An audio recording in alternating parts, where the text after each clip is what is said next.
Hello friends, welcome to mission KVS. तो आज से स्टार्ट है हमारी टेस्ट सीरीज़ जो स्टार्ट होने वाली थी 1 सितंबर को। लेकिन जो दिल्ली में बारिश हुई वो बारिश बहुत भयंकर थी और उसका एक नुकसान सबसे बड़ा हमें भी हुआ कि टाइप्ड टेस्ट सीरीज़ को मैं रिकॉर्ड नहीं कर पाया जस्ट बिकॉज ऑफ मेरे फ़ोन में बैटरी 2% थी। और जब मैंने आपको लास्ट टेलीग्राम पे मैसेज किया था तो मैसेज करने के बाद जब मैं आपको स्क्रीनशॉट शेयर कर रहा था तो फ़ोन स्विच ऑफ हो गया था। तो उसको मैं दोबारा शेयर करूंगा, देखना कि मेरी बैटरी कितनी थी। खैर वो मैं ऐसे ही बोल रहा हूँ, बट रीज़न ये है कि कल लाइट सुबह 7 बजे से लेकर रात को 2-3 बजे के आसपास आई हमारे रात को, यानी 2 तारीख को आई रात को, मतलब सुबह के टाइम 3 बजे, इतने बजे लाइट आई। तो इम्पॉसिबल सा ही था कि वीडियो को 1 तारीख को ही दिया जाए बिकॉज कंटेंट टाइप था, रिकॉर्ड नहीं था। खैर वो आज मैं लेके आया हूँ 30+ का मैशअप। देखो, टेस्ट सीरीज आपकी स्टार्ट हो गई है आज से, 30+ का मैशअप आपको मिलेगा। बहुत बढ़िया मैशअप बनाया है। आई होप आपको 30 क्वेश्चन जो मैंने डाले हैं मिक्स करके ऑल ओवर द सिलेबस वो आपको बहुत पसंद आएंगे। लेवल इजी टू हार्ड रखा है, 2-4 क्वेश्चन इजी, फिर एग्जाम के पॉइंट ऑफ व्यू से जो आ सकते हैं वैसे बनाए हैं। तो बस आप अपना पूरा फोकस रखना। और देखो, ये लाइव क्लास नहीं है, रिकॉर्डेड रहेगी।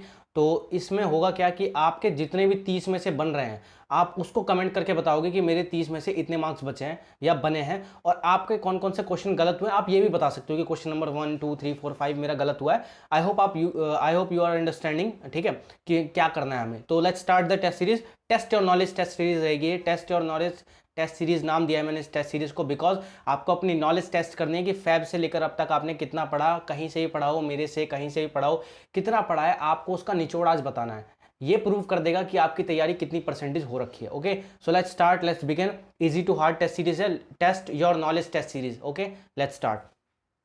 तो हमारा जो पहला क्वेश्चन है, अकॉर्डिंग टू हुम भारत में परिवार का अर्थ संयुक्त परिवार है। Family in India means joint family.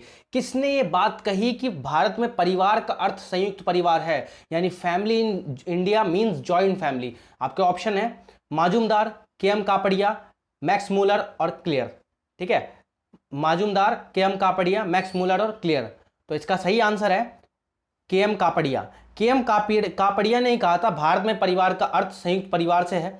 ठीक है, जो आपके माजुमदार है इन्होंने कहा था कि परिवार उन व्यक्तियों का एक समूह है जो एक छत के नीचे रहते हैं और आपस में इनका रक्त संबंध वगैरह होता है। ठीक है, जो तुम्हारा मैक्स मूलर है उसने भी भारत के संदर्भ में कहा था कि संयुक्त परिवार भारतीय आदि परंपरा है, यानी काफी ओल्डेस्ट ट्रेडिशन है संयुक्त परिवार। जो तुम्हारा क्लियर है उसने कहा है कि पेरेंट्स और बच्चों के बीच में जो इंटर रिलेशन होता है या अंतर संबंध होता है वही परिवार कहलाता है। ठीक है, तो ये आपका परिवार की परिभाषा ये वाली किसने दी थी? के.एम. कापड़िया ने। परिवार बालक की प्रथम पाठशाला है, प्लेटो ने कहा। ध्यान रखना, ये चीज प्लेटो ने कही थी। ठीक है, तो ये है आपका पहला क्वेश्चन, इसका आपको आंसर देना है। ओके, ठीक है, मैं सिर्फ क्वेश्चन बोलूंगा, 2-3 सेकंड बाद आंसर बोल दूंगा उसके बाद, क्योंकि ये लाइव क्लास नहीं है। ठीक है, तो यू कैन अंडरस्टैंड कि आपको कैसे इसमें मतलब अपना आंसर देना है। तो मैं सिर्फ क्वेश्चन बोलूंगा, उसका आंसर बोल दूंगा 2 सेकंड बाद और एक्सप्लेनेशन दे दूंगा, question plus explanation. Okay, question number 2। लाल रक्त कणिकाएं शरीर में ऑक्सीजन का संवहन करती हैं, वयस्कों में इनका निर्माण कहां होता है? ये एक पेपर में आया हुआ क्वेश्चन है और इंपॉर्टेंट है। Red blood cells carry oxygen in the blood, where do they form in adult? वयस्कों में, अडल्ट्स में रेड ब्लड सेल्स कहां बनती है? लाल रक्त कोशिकाएं या लाल रक्त कणिकाएं कहां बनती है? तो आपके ऑप्शन है यकृत यानी लीवर में, गुर्दे यानी किडनी में, हार्ट में, और आपका अस्थि मज्जा यानी बोन मैरो में। तो इसका आंसर है बोन मैरो, अस्थि मज्जा। जो आपका अस्थि मज्जा होता है वहीं पे आपका रेड ब्लड सेल्स यानी लाल रक्त कणिकाएं बनती हैं। ठीक है, ये चीज याद रख लेना। जो आपका यकृत है ये आपका अमीनो एसिड को अमोनिया या अमीनो एसिड को यूरेनियम में बदलता है, यूरिया में। ठीक है, बेसिकली गुर्दा है ये रक्त को छानने का काम करता है, ब्लड को छानने का काम करता है, हार्ट पंपिंग का काम करता है, आपको पता ही है। ठीक है, बावड़ियों का शहर व छोटी काशी किसे कहा जाता है? Which is called the city of step wells and small Kashi. मैंने क्वेश्चन बकायदा ये नोट लिखवाया भी था कि बावड़ियों का शहर किसे कहा जाता है। ठीक है, तो आपके ऑप्शन है बूंदी को, बांसवाड़ा को, बीकानेर को या जयपुर को। ठीक है, इसमें से एक ऑप्शन सही है, तो वो ऑप्शन है आपका बूंदी। बूंदी को ही बावड़ियों का शहर कहा जाता है। तो बा से बावड़िया, बा से बूंदी। ठीक है, बा से बावड़िया, बा से बूंदी, बूंदी को ही बावड़ियों का शहर कहा जाता है। ये आपको मैं पहले ही बता चुका हूं। ओके, किस विटामिन की कमी से घाव से रक्त बहना नहीं रुकता? ठीक है, deficiency of which vitamin does not stop the flow of blood from the wound. आपका जो भी घाव होता है उससे ब्लड रुकता नहीं, यानी रक्त का थक्का किस विटामिन की कमी से नहीं बनता। ठीक है, तो कौन सा विटामिन है जिसकी कमी से रक्त का थक्का नहीं बनता? तो देखते हैं, vitamin A, vitamin B, vitamin K और विटामिन सी।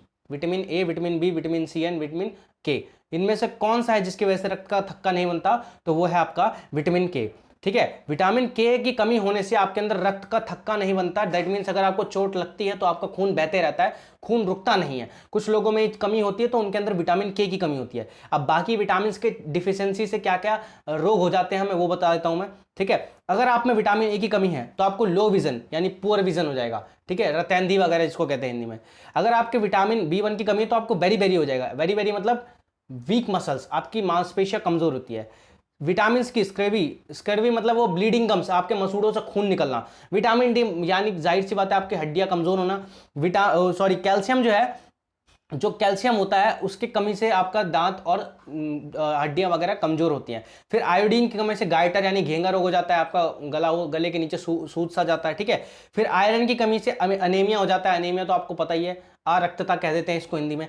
तो ये कुछ डिफिशियंसी है, अगर कुछ हमारे अंदर विटामिन कम है तो उसके चक्कर में हमें कुछ डिफिशियंसी का सामना करना पड़ सकता है। ओके, वैसे इसका आंसर क्या है? विटामिन के। ओके, नेक्स्ट क्वेश्चन, राजस्थान के किस लोक देवता की ऊंटों के देवता के रूप में पूजा की जाती है? विच फोक डेटी या फिर which folk god of Rajasthan is worshipped as the god of camels? ऊंटों के देवता के रूप में किसकी पूजा की जाती है? तो आपके ऑप्शन है गोगा जी, तेजा जी, पाबू जी और रामदेव जी। ठीक है, तो आपका सही आंसर होगा इसमें पाबू जी। पाबू जी की पूजा किस में की जाती है? ऊंटों के देवता के रूप में इनकी पूजा की जाती है। ठीक है, ये है पाबू जी। ठीक है, और यही वो व्यक्ति थे जो मारवाड़ रीजन में पहली बार ऊंटों को इंट्रोड्यूस करवाने वाले पाबू जी ही थे। पाबू जी ही मारवाड़ में ऊंटों को लेकर आए थे सबसे पहले। ओके, ध्यान रखना इस चीज को। किस दुर्ग के बारे में कहावत प्रचलित है कि यहां पत्थर के पैर, लोहे के शरीर और काठ यानी वुड, लकड़ी के घोड़ों पर सवार होकर ही पहुंचा जा सकता है? There is a saying about which fort that it can be reached only by stone feet, iron body and riding on wooden horse. तो कौन सा ऐसा, ये मैं आपको जो दुर्ग वाला चैप्टर उसमें बकायदा बता चुका हूं। ठीक है, तो आपके ऑप्शन है Chittorgarh fort, Lohagarh fort, Akbar fort और जैसलमेर फोर्ट। यानी चित्तौड़गढ़ का किला, लोहागढ़ का किला, अकबर का किला या जैसलमेर का किला। तो इसमें से कौन सा है जिसमें पहुंचने के लिए आपके पास पत्थर के पैर होने चाहिए, लोहे का शरीर होना चाहिए और आपके पास लकड़ी का घोड़ा होना चाहिए यहां तक पहुंचने के लिए? तो वो है आपका जैसलमेर का फोर्ट, जैसलमेर का दुर्ग। दिखता कैसा है? ऐसा दिखता है, येलोइश। ठीक है, ये मैं इसकी पूरी डेफिनेशन वगैरह सब बता चुका हूं। जितने क्वेश्चन यहाँ डिस्कस कर रहा हूं, जितने गलत होते जा रहे हैं, उसको एक सजेशन है कि वीडियोस को आप दोबारा देख सकते हो। अगर वीडियोस देखने का टाइम नहीं हो तो आप पीडीएफ में से पढ़ सकते हो, आपके पास दोनों प्रोवाइडेड है। Okay, next question. अब मैंने राजस्थान के प्रोवर्ब्स यानी लोकोक्तियां नहीं करवाई थी, तो उस लोकोक्तियों का एक क्वेश्चन यहाँ पे है। लोकोक्तियां ऐसे नहीं करवाएंगे, लोकोक्तियों को हर रोज कम से कम एक एक दो दो क्वेश्चन टेस्ट सीरीज में लोकोक्तियों के डालेंगे, उसी से क्लियर हो जाएगा। ओके, कन्ने पीसो तो जयपुर, नहीं तो जमपुर, इस लोकोक्ति यानी इस प्रोवर्ब का क्या मीनिंग है? ठीक है, कन्ने पीसो तो जयपुर, नहीं तो जमपुर। अब जो राजस्थान का होगा शायद उसको ये भाषा समझ में आ गई होगी, जो राजस्थान के बाहर के लोग हैं उनके लिए कुछ नया है। तो कन्ने पीसो तो जयपुर, नहीं तो जमपुर। इसका ऑप्शन है छाछ लेने गई थी, घर की मालकिन बन बैठी। दूसरा है आम आदमी के सुझाव पर कोई ध्यान नहीं देता। ठीक है, जेब में पैसा तो सब अच्छा और नहीं तो सब नर्क समान यानी हेल की तरह। और पैसे वालों को हर कोई उधार देता है पर गरीब को कोई नहीं। ठीक है, तो इसका सही ऑप्शन क्या होगा? पढ़ के पता लगाओ कि कन्ने पीसो तो जयपुर, पीसो यानी राजस्थान में पीसो मतलब पैसा। ठीक है, कन्ने पीसो तो जयपुर, नहीं तो जमपुर। अब पैसों से रिलेटेड कौन कौन सा आ रहा है? एक तो ये वाला ऑप्शन आ रहा है और एक ये वाला ऑप्शन आ रहा है। अब इसमें से कौन सा सही है? ध्यान से देखो, कन्ने पीसो तो जयपुर, कन्ने पीसो पास में पैसा होना यानी जेब में पैसा होना, तो ये वाला ऑप्शन बहुत सही जा रहा है। तो इसका आंसर भी यही है, ऑप्शन नंबर 3। जेब में पैसा तो सब अच्छा और नहीं तो सब नर्क समान। एक्चुअल में रियलिटी है। लोकोक्तियां क्या होती है? जो आपके समाज की रियलिटी को बताती है, शो करती है रीजनल लैंग्वेज में यानी रूरल लैंग्वेज में, जो आपकी फोक लैंग्वेज होती है, लोकल लैंग्वेज होती है उसमें। लोकोक्तियाँ होती है, हर कोई गांव वगैरह में अपने अपने हिसाब से बोलते हैं ना, अपने अपने भाषा में, वही लोकोक्तियाँ होती है, और उसमें कुछ ज्ञान की बातें छुपी होती हैं, कुछ समाज में या सोशल नॉलेज वाली बातें छुपी होती है। तो ये भी एक सोशल नॉलेज वाली बात है कि कन्ने पीसो तो जयपुर, नहीं तो जमपुर, यानी पास में पैसा, यानी कन्ने पैसा तो जयपुर, जयपुर की तरह मतलब एक पिंक सिटी, खुशहाल सिटी, जयपुर की तरह हरा भरा खिलखिला हो जाना, और नहीं होना तो जमपुर यानी नर्क की तरह हो जाना। ठीक है। राष्ट्रीय उपभोक्ता दिवस, नेशनल कंज्यूमर डे, कब मनाया जाता है? ठीक है, ये एक इंपॉर्टेंट क्वेश्चन है। मैंने आपको उपभोक्तावाद वाला चैप्टर जो पढ़ाया था, कंज्यूमर प्रोटेक्शन वाला, उस वाले चैप्टर में मैंने बताया था इसको। ठीक है, 15 मार्च, 5 of June, 24 of December and 2 फरवरी या फेब्रवरी, कौन सा है इसमें से? तो इसका सही ऑप्शन है आपका 24 ऑफ दिसंबर। 24 ऑफ दिसंबर को राष्ट्रीय उपभोक्ता दिवस मनाया जाता है। और मैं बता दूं, 15 मार्च को वर्ल्ड कंज्यूमर डे, विश्व उपभोक्ता दिवस की बात करेंगे तो 15 मार्च, और राष्ट्रीय उपभोक्ता दिवस यानी नेशनल कंज्यूमर डे की बात करेंगे तो 24 ऑफ दिसंबर। इसके अलावा 5 जून को आपका वर्ल्ड एनवायरनमेंट डे यानी विश्व पर्यावरण दिवस मनाया जाता है, और 2 फरवरी को आपका वर्ल्ड वेटलैंड डे, विश्व नमभूमि दिवस, नाम रामसर साइट इसी के अंदर आती है। ठीक है। निम्न में से कौन से जिले अंतरराष्ट्रीय सीमा पर स्थित है? यानी राजस्थान के कौन से जिले, यानी which of the following district is, district are, वैसे आर होना चाहिए यहाँ पे, districts are located on the international border. अब मैं ऑप्शन दूंगा, आपको बताना है कि कौन से राजस्थान के इंटरनेशनल बॉर्डर, राजस्थान से कौन सी सीमा लगती है अंतरराष्ट्रीय, पाकिस्तान की सीमा लगती है, तो उसमें कौन से जिले लगते हैं राजस्थान के, वो बताना है हमें। इसमें बहुत लोग कंफ्यूज होंगे, देखना। आपके ऑप्शन है गंगानगर, जालौर, जोधपुर, बाड़मेर, जैसलमेर, बाड़मेर, बीकानेर, जालौर, गंगानगर, बीकानेर, जालौर, बाड़मेर, या गंगानगर, बीकानेर, जैसलमेर, बाड़मेर। बहुत कंफ्यूजिंग ऑप्शन है, लेकिन इसमें से एक सही है। अब आप एनालाइज करो कि आपको क्या लगता है कि इसमें से कौन सा सही है। मैं आपको टाइम देता हूं 5 सेकंड का, आप जब तक मैं बोल रहा हूं तब तक आप एनालाइज करके आंसर दो। ठीक है, कोशिश करो कि कम समय में आप ज्यादा जल्दी से आंसर देने की कोशिश करो। ठीक है, क्योंकि एक लाइव क्लास नहीं है, ये एक रिकॉर्डेड क्लास है, बट फिर भी सेल्फ इवेल्युएशन चल रहा है आपका यहाँ पे। ठीक है, तो गंगानगर, जालौर, जोधपुर, बाड़मेर, जैसलमेर, बाड़मेर, बीकानेर, जालौर, गंगानगर, बीकानेर, जालौर, बाड़मेर, या गंगानगर, बीकानेर, जैसलमेर, बाड़मेर। देखो 4 है बॉर्डर लाइन पे। अगर आपने राजस्थान का मैप देखा हो तो 4 लगे पड़े हैं पाकिस्तान से। मैं मैप भी दिखाऊंगा, मैं मैप भी लाया, एक्सप्लेनेशन भी लाया हूं, सिर्फ क्वेश्चन नहीं एक्सप्लेनेशन भी करेंगे। ठीक है, तो इसका सही ऑप्शन है ऑप्शन नंबर 4, गंगानगर, बीकानेर, जैसलमेर और बाड़मेर। अब जिसने ऑप्शन सही लगाया, काफी टफ क्वेश्चन था, उसके लिए वेरी गुड। ठीक है, ये देखो आपका मैप। अगर आपको मैप दिखाना है तो थोड़ा जूम कर देता हूं, 1 मिनट रुक जाओ। ये देखो, ये रहा आपका श्री गंगानगर, ये रही पाकिस्तान की सीमा। ठीक है, ध्यान से देखना, श्री गंगानगर, बीकानेर, जैसलमेर और बाड़मेर, यही है आपके चारों। सबसे लंबी सीमा किसी की लगती है? जैसलमेर की। ध्यान रखना, एक बच्चे ने मेरे से क्वेश्चन भी पूछा था, उसका आंसर ये है कि जैसलमेर की सीमा सबसे लंबी लगती है पाकिस्तान से, और किसी की नहीं लगती।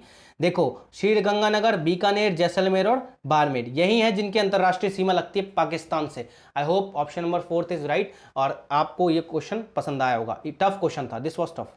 ओके, वर्तमान में राजस्थान में ग्राम पंचायत की सदस्य संख्या कितनी है? What is the number of gram panchayat in Rajasthan at present? बहुत सारे लोगों ने इसको स्टार्टिंग में बहुत गलत पढ़ाया था, बट बाद में इनको ठीक किया। बट रियलिटी देखते हैं कि अब इस क्वेश्चन का आंसर कितने बच्चों को पता है। इसका आंसर 5 सेकंड में आना चाहिए। ठीक है, 11332 या फिर 11341, 352 या फिर 12341। ठीक है, इसमें से आपको क्या लगता है कि राजस्थान की पंचायत, ग्राम पंचायत के नंबर पूछ रहा हूं, ग्राम पंचायत की सदस्य संख्या कितनी है? ठीक है, तो your right answer is option number 2, 11,341 आपकी ग्राम पंचायत है राजस्थान में। ठीक है, ये 352 आपकी ब्लॉक पंचायत है और 33 आपकी जिला पंचायत है, सब जानते हैं। ठीक है, याद रखना ये ऑप्शन सही है, पेपर में आने के चांस है, लेटेस्ट है, याद रखना, बड़ा है, लेटेस्ट है। ओके, कास्ट कला का प्रधान केंद्र राज्य में कहां स्थित है? Where is the main centre of wood art located in the state? यानी राजस्थान में कास्ट कला सबसे ज्यादा कहां होती है, मेन सेंटर कहां पे राजस्थान में? तो आपका ऑप्शन है जेठाना, डूंगरपुर, बीकानेर, बस्सी, चित्तौड़गढ़, या थानागाजी, अलवर। अब इसमें से एक ऑप्शन है, 5 सेकंड आपके पास, मैं दोबारा ऑप्शन रिपीट कर रहा हूं, 5 सेकंड में देखो, जेठाना, डूंगरपुर, बीकानेर, बस्सी, चित्तौड़गढ़ या थानागाजी, अलवर। अब इसमें से कौन सा सही है? Your option which is correct is option number 3, Bassi, Chittorgarh. ये आपका केंद्र है कास्ट कला यानी वुड आर्ट का। यहाँ पे वुड आर्ट बहुत अच्छी होती है। ठीक है, कास्ट कला यहाँ पे बहुत अच्छी होती है, बस्सी, चित्तौड़गढ़ में, इसको याद रखना। ठीक है, ये जो आपका जेठाना है यहाँ पे भी लकड़ियों का काम होता है। ठीक है, बट मेन जो सेंटर है वो बस्सी, चित्तौड़गढ़ है, याद रखना, इंपॉर्टेंट क्वेश्चन है, बन सकता है। ओके। अमीबायसिस रोग किसके कारण होता है? आपके सिलेबस में है मानव रोग, लेटेस्ट टॉपिक है, इससे क्वेश्चन आएगा। What caused amoebiasis disease? Amoebiasis किसके कारण होता है? तो एंट अमीबा हिस्टोलिका, प्लाज्मोडियम, रोटावायरस, क्रिप्टोस्पोडियम। एंट अमीबा हिस्टोलिका, प्लाज्मोडियम, रोटावायरस या फिर क्रिप्टोस्पोडियम, किसके द्वारा अमीबायसिस होता है? ठीक है, हिंट आपको इसमें मिल रहा है, इजी क्वेश्चन है, बिल्कुल हिंट आपको दिख रहा है यहां पे कि अगर हम देखें एंट अमीबा, अमीबायसिस, अमीबा एंट अमीबा हिस्टोलिका, इसके द्वारा ही आपका अमीबायसिस होता है। इसकी शिकायत में पेट दर्द वगैरह होता है, स्टूल बहुत निकलता है, नहीं मतलब आपका बहुत निकलता है, बड़ी परेशानियां होती है इसमें भी। ठीक है, अब बाकी क्या क्या होता है? ठीक है, ये देखो आपका रोटावायरस और क्रिप्टोस्पोडियम, ये तो आपका गैस्ट्रोएंटराइटिस करवाता है। ठीक है, मनुष्य के शरीर की जैविक रासायनिक प्रयोगशाला क्या है? इसका मैंने डिस्कशन किया था इंटरनल पार्ट्स ऑफ बॉडी में कि मनुष्य के अंदर की what is the biochemical laboratory of human body, कौन सी है? क्या वो आपका अमाशय यानी स्टमक है, लिवर यानी यकृत है, या फिर आपका छोटी आंत यानी स्मॉल इंटेस्टाइन, या फिर विकक यानी किडनी है? कौन सा है इसमें से? 2 सेकंड में आंसर आना चाहिए इसका।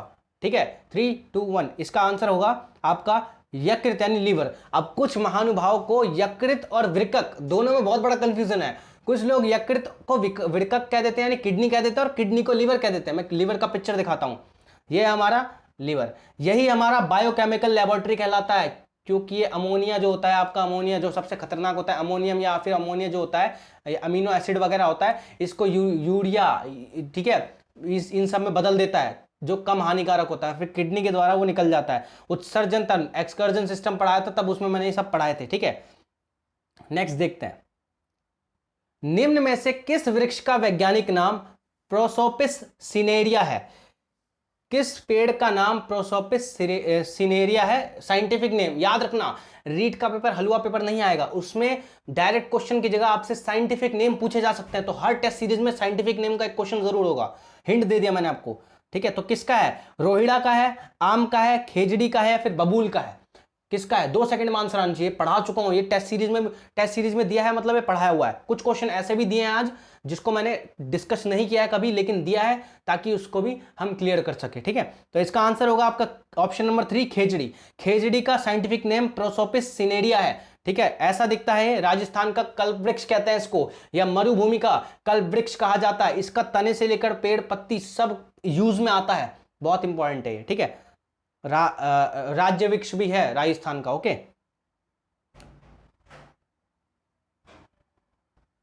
अब हमारा नेक्स्ट क्वेश्चन है क्वेश्चन नंबर 15। पालीवाल ब्राह्मणों द्वारा अपनाई गई जल संरक्षण तथा जल प्रबंधन की तकनीक कौन सी है?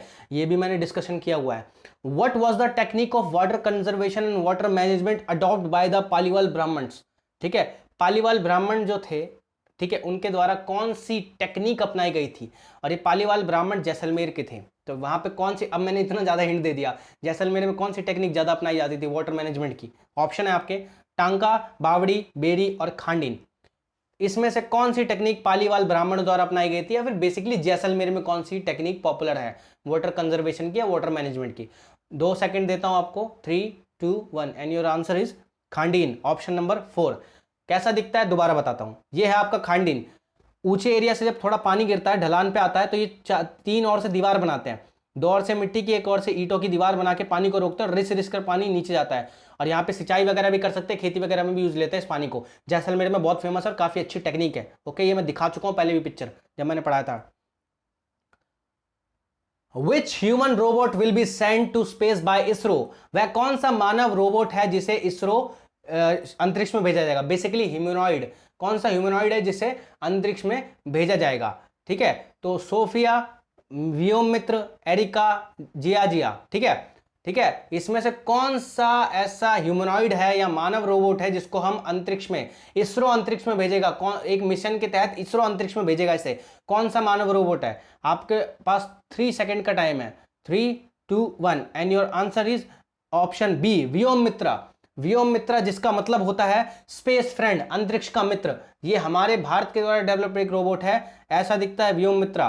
ठीक है, एक लेडी रोबोट कह लो इसे, व्योममित्रा है। सोफिया भी काफी smartest robot of the world, Sophia. ठीक है, और ये चाइना जापान के शायद है, मैंने ये ऑप्शन उठाए थे। ठीक है, व्योममित्रा को हम भेजेंगे गगनयान मिशन पे, इसरो ने इसका डेट डिक्लेयर किया था 21 में, बट अभी कुछ इसका खास डिक्लेयर हुआ नहीं है कि अब कब जाएगा, क्योंकि 21 तो चल ही रही है। बट जो हमारा गगनयान मिशन है उसका एक पार्ट है व्योम मित्रा, ठीक है। ये नया क्वेश्चन है, आ सकता है पेपर में, ठीक है।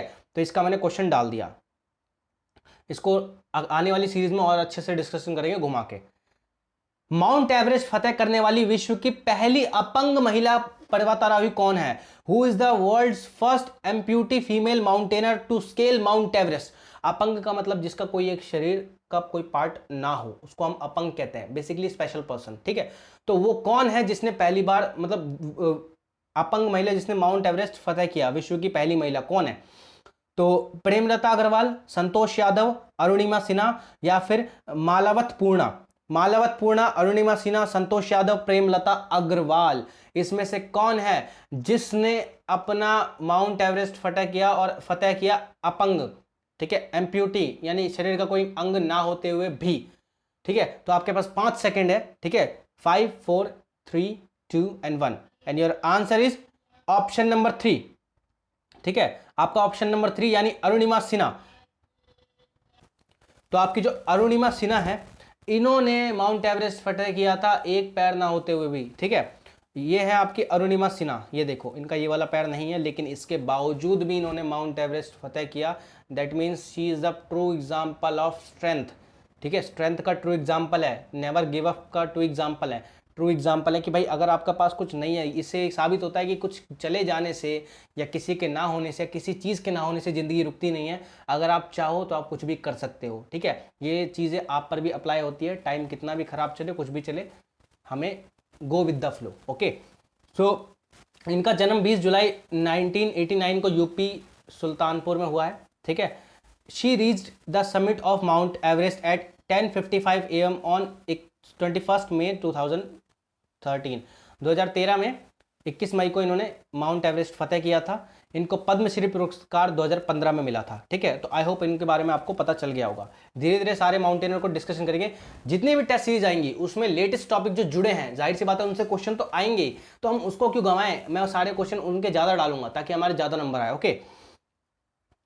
स्वर्णिम चतुर्भुज परियोजना राजस्थान के इनमें से किस जिले से नहीं गुजरती है? याद रखना, किस जिले से नहीं गुजरती है। The golden quadrilateral project does not pass through which of these district of Rajasthan? आपके ऑप्शन है अलवर, भीलवाड़ा, चित्तौड़गढ़, जैसलमेर। किससे आपका ये नहीं गुजरता है परियोजना, किससे नहीं गुजरता?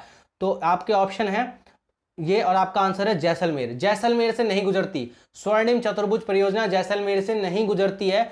7 जिले गुजरते हैं स्वर्णिम चतुर्भुज परियोजना में राजस्थान के, वो हैं अलवर, जयपुर, अजमेर, भीलवाड़ा, चित्तौड़गढ़, उदयपुर, डूंगरपुर। 732 किलोमीटर स्वर्णिम चतुर्भुज यानी गोल्डन क्वाड्रिलेटरल आपका राजस्थान से गुजरता है, ध्यान रखना इस चीज को, ओके।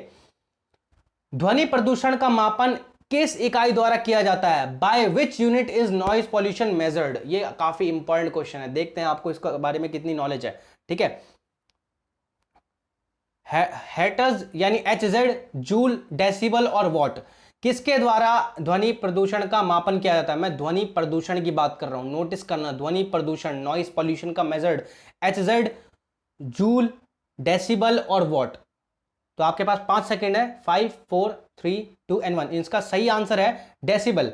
इसको छोटा डी और बड़ा बी लिखते हैं। डेसिबल के द्वारा नॉइज पोल्यूशन का मेजरमेंट किया जाता है। कुछ लोगों का टिक ये होगा, HZ, ये फ्रीक्वेंसी को नापता है, ध्वनि की, साउंड की फ्रीक्वेंसी को नापता है, ना कि नॉइज पॉल्यूशन को, ठीक है। नॉइज पॉल्यूशन को डेसिबल नापता है। अब कितना डेसिबल तक हमारे लिए ठीक है और कितना डेसिबल हमारे लिए हार्मफुल है, ये पढ़ते हैं। देखो, जो हमारे लिए सबसे ठीक डेसिबल है वो 0 से 25 डेसिबल तक सामान्य सुन सकते हैं हम लोग, लेकिन उससे जैसे ही बढ़ते जाता है तो हमारे सुनने में खराबी आ सकती है, कानों में दिक्कत आ सकती है, हम बहरे भी हो सकते हैं। और अगर 80 डेसिबल के ऊपर चले जाता है तो बहरे होने की संभावना बहुत ज्यादा हो जाती है। तो एवरेज 0 से 25 से ऊपर भी खतरा है।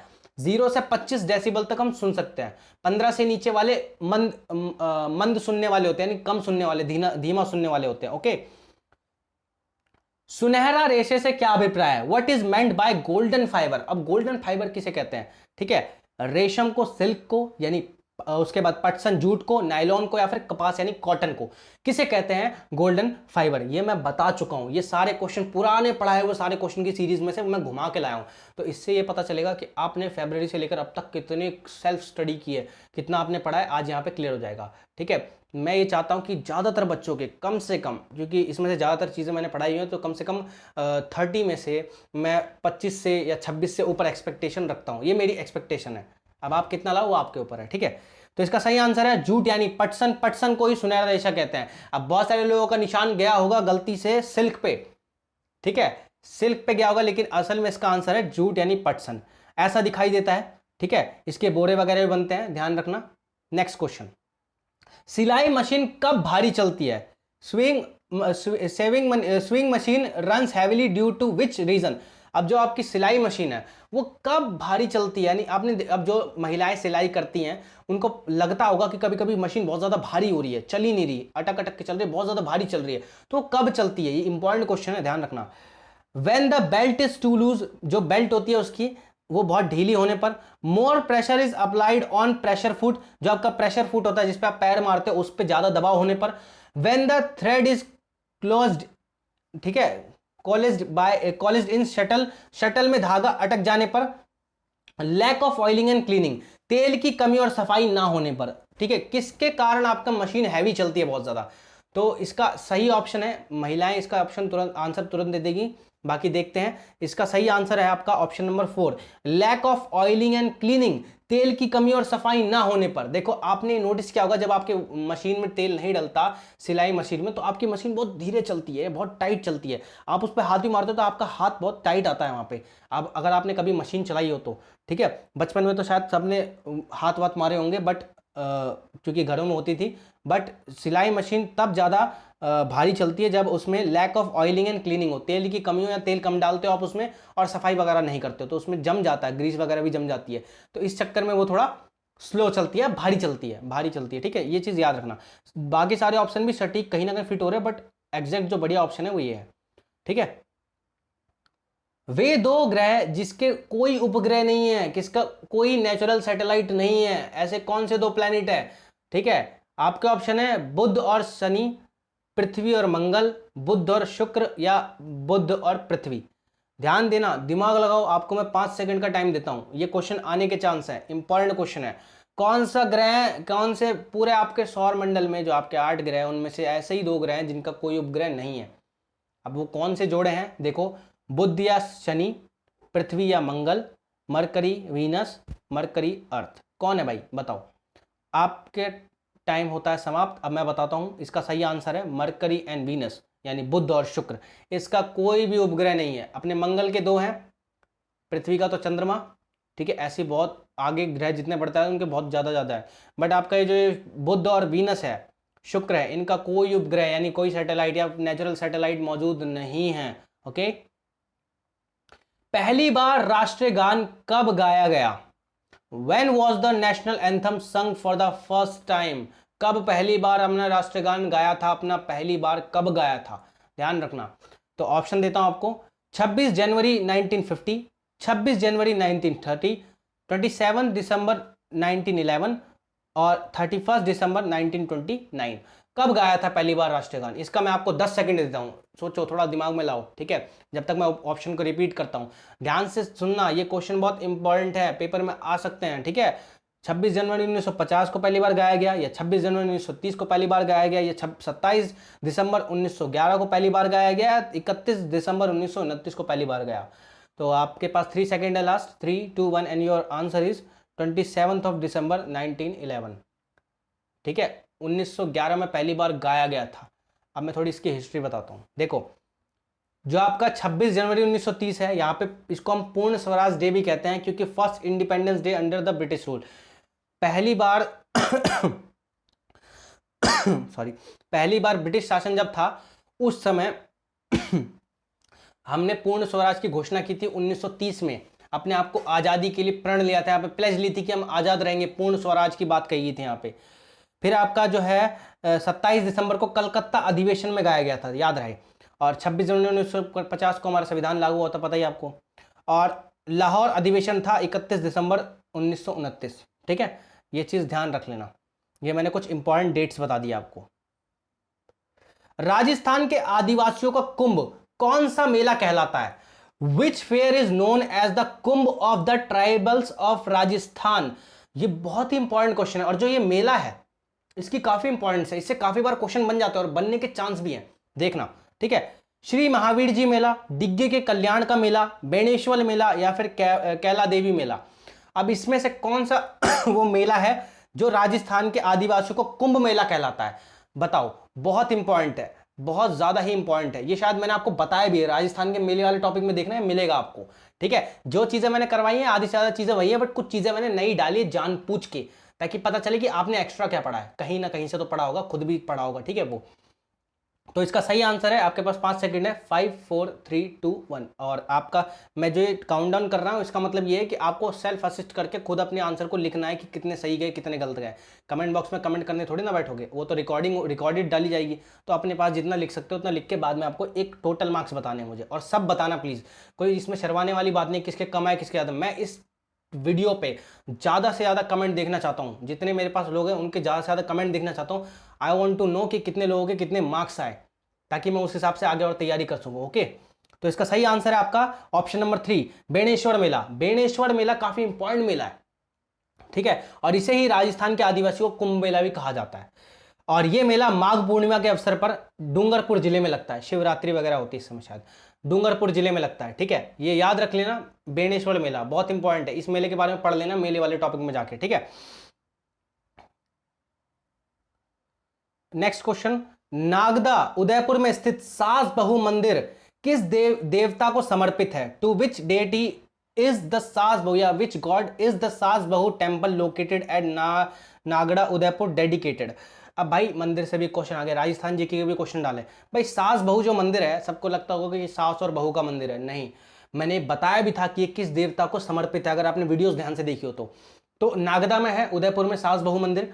ये किस देवी या किस देवता को समर्पित है? तो आपको मैं ऑप्शन देता हूं, ब्रह्मा जी को, शिव जी को, विष्णु जी को, या सूर्य देवता को। थोड़ा दिमाग पे जोर डालो, दिमाग की बत्ती जलाओ, नहीं है तो मेंटोस खाओ, ठीक है। और बताओ कि भाई क्या है सिस्टम, किसको समर्पित है मंदिर, ठीक है। आपके पास 5 सेकंड है, 5 4 3 2 and 1, and your answer is God Vishnu. Vishnu भगवान को समर्पित है, मैंने बताया था।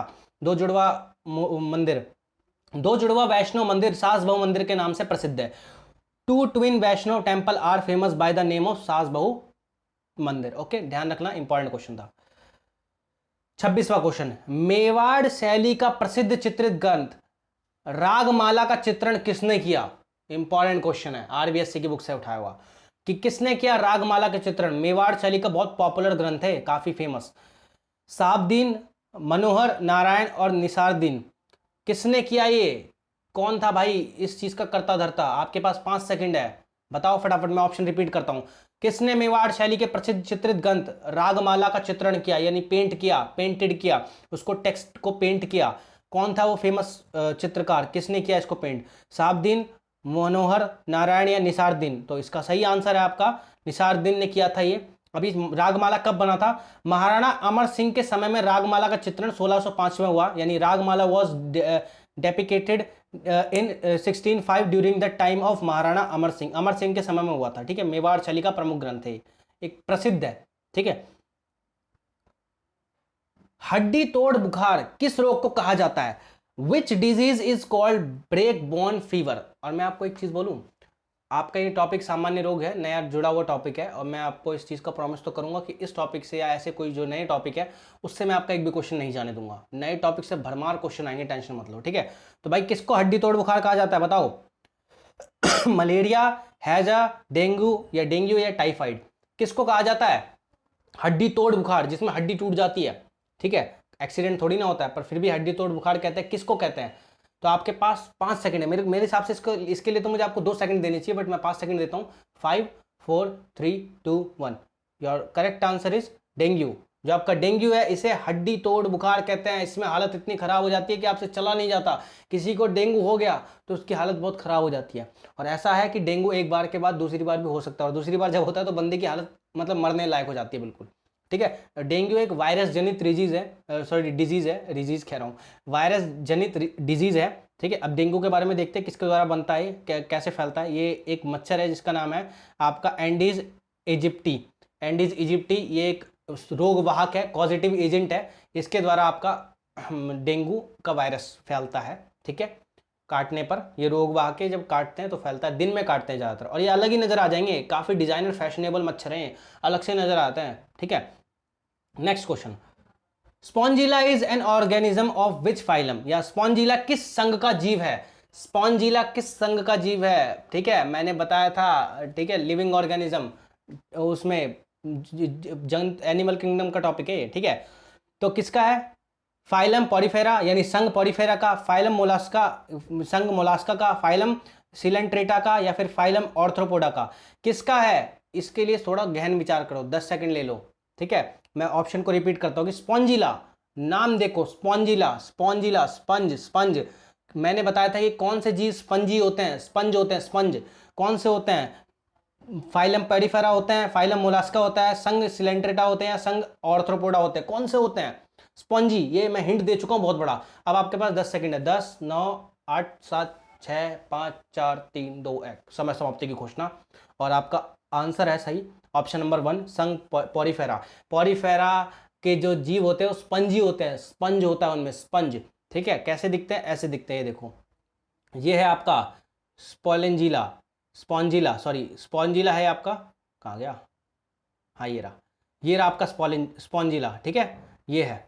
Okay, next, who was the father of modern taxonomy, आधुनिक वर्गीके के जनक कौन थे, या फिर आधुनिक जो जीव जगत का वर्गीकरण किसने किया। दो तरीके क्वेश्चन आ सकते हैं, अब इसका ऑप्शन सुनो, अरस्तु यानी एरिस्टोटल, कैरोलस लीनियस, अनहर्स्ट हैक्ले, एनर्स्ट हैक्ले, या फिर रॉबर्ट वेटेकर, इनमें से कौन सा है ऑप्शन सही, बताओ, बहुत इंपॉर्टेंट है। और इसमें से सबका ही कहीं ना कहीं टेक्सोनॉमी में यानी वर्गीकी में, यानी पादप और जंतुओं को वर्गीकरण में, इन सबका ही कहीं ना कहीं योगदान है, सबका ही। तो इनमें से कौन सा आप बताओ। ठीक है, मॉडर्न, मैं पूछ रहा हूं मॉडर्न, आपके पास 5 सेकंड है। ठीक है, 5, 4, 3, 2, 1, और आपका सही आंसर है ऑप्शन नंबर 2, कैरोलस लीनियस। इसी ने, इसे फादर ऑफ मॉडर्न टेक्सोनॉमी कहते हैं, इसने आधुनिक रूप से पादप और जंतुओं को बांटा था। ठीक है, ठीक है, अब इनके बारे में थोड़ा पढ़ लेते हैं। ठीक है, पहले टेक्सोनॉमी को समझते हैं। Taxonomy is a science of naming, describing and classifying organism and includes all plants, animal and micro organism of the world. Taxonomy में क्या होता है, वैज्ञानिक नाम दिया जाता है, जंतुओं को या जीवधारियों को, लिविंग ऑर्गेनिज्म को ग्रुप वगैरह, समूह वगैरह में बांटा जाता है, ऑर्डर में बांटा जाता है, ग्रुप वगैरह में बांटा जाता है। अब ये थे जो फादर ऑफ मॉडर्न टेक्सोनॉमी कौन थे, कैरोलस लीनियस थे, ऐसे दिखाई देते थे कैरोलस लीनियस। ठीक है, 1775 ईस्वी में कैरोलस लीनियस ने अपनी बुक लिखी थी सिस्टमा नेचुरी, उसमें उसने 4000 से ज्यादा लिविंग ऑर्गेनिज्म का क्लासिफिकेशन यानी वर्गीकरण किया था। ओके, इसके बाद जो आपका 2 किंगडम सिस्टम है, द्विनामकरण पद्धति है, वो भी कैरोलस लीनियस ने दी थी।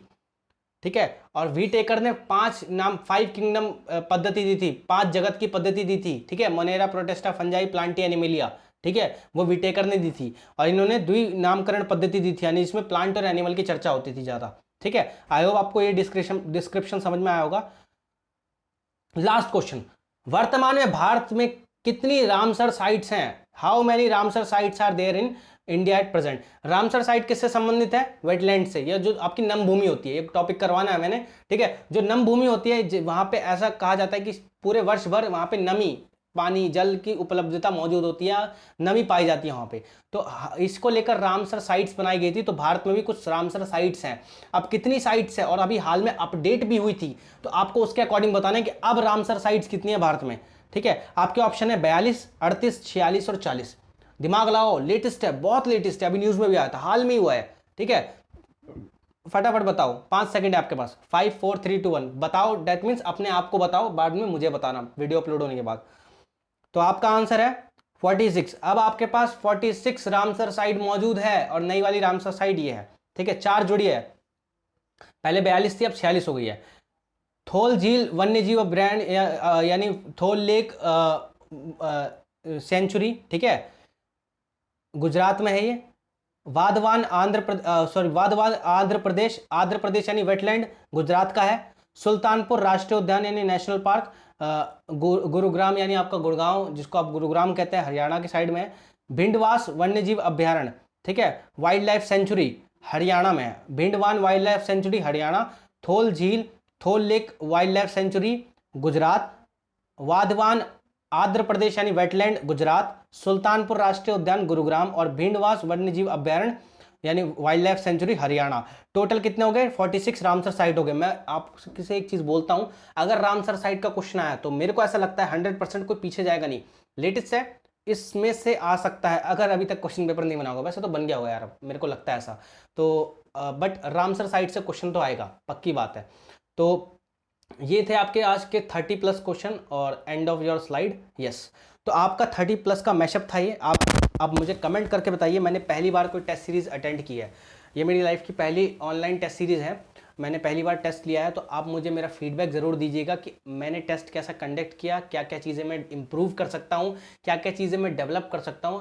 प्लस अपने मार्क्स बताना मत भूलना प्लीज़। आप प्लीज़ अपने मार्क्स बताना, मुझे आपके मार्क्स ज़रूर जानने हैं, क्योंकि मैं आपके साथ साथ मेहनत कर रहा हूँ, तो मुझे ही पता होना चाहिए कि आपका कितना मामला पानी बैठा है। बाकी वीडियो को देखने के लिए धन्यवाद। लाइक शेयर सब्सक्राइब कीजिएगा। वीडियो को देखकर बाकायदा अभी बैठ के देखकर, और इसमें जितने आपके मार्क्स है उतने मार्क्स बताइए। कोई मैंने गलती से गलत चीज़ बता दी तो उसको भी नोटिस करवा दीजिएगा। बाकी आपका ऊपर है, अब आप इस वीडियो को कितना देखते हो, कितना शेयर करते हो। जितना ज़्यादा हो सके उतना शेयर करो, क्योंकि अब टाइम ऐसा है कि आप दूसरों की मदद कर सकते हो, दूसरों को भी दे सकते हो कि भाई देखो, अपने आप को जांच लो, ये 30 क्वेश्चन है, देखो आपके कितने आते हैं। ठीक है, तो बेसिकली ये मेरी तरफ से एक चीप प्रमोशन था। खैर, मजाक कर रहा हूँ। आप प्लीज़ एक काम करना, बस इस वीडियो को देखना, अपने मार्क्स सही करना, देखना कितने आए कितने नहीं आए। इसका PDF मैं पहुंचा दूंगा शाम तक। और दूसरी बात, एक चीज़ और बोल रहा था यार, मेरे दिमाग से निकल गई। हाँ, कल के लिए सॉरी यार, कल लाइट चली गई थी, इस चक्कर में मैं नहीं दे पाया। आप समझ सकते हो कि आपके सर को कितनी प्रॉब्लम है, वाकई बहुत प्रॉब्लम है। किस दिन सुनोगे तो बोलोगे यार बहुत थी, पर फिर भी कोई नहीं, इसको डिस्कशन नहीं करते हैं, क्वेश्चन सीरीज़ पे ध्यान देते हैं। कैसी लगी क्वेश्चन सीरीज़? आपको मेरे को 5 में से रेटिंग देनी है क्वेश्चन सीरीज़ की। बताओ मेरे को 5 में से कैसी लगी क्वेश्चन सीरीज़, रेटिंग दोगे आप। ठीक है, बाकी वीडियो को देखने के लिए धन्यवाद। लाइक शेयर सब्सक्राइब कीजिए, मजे कीजिए, इंजॉय कीजिए और तैयारी कीजिए, समय कम है। बाय।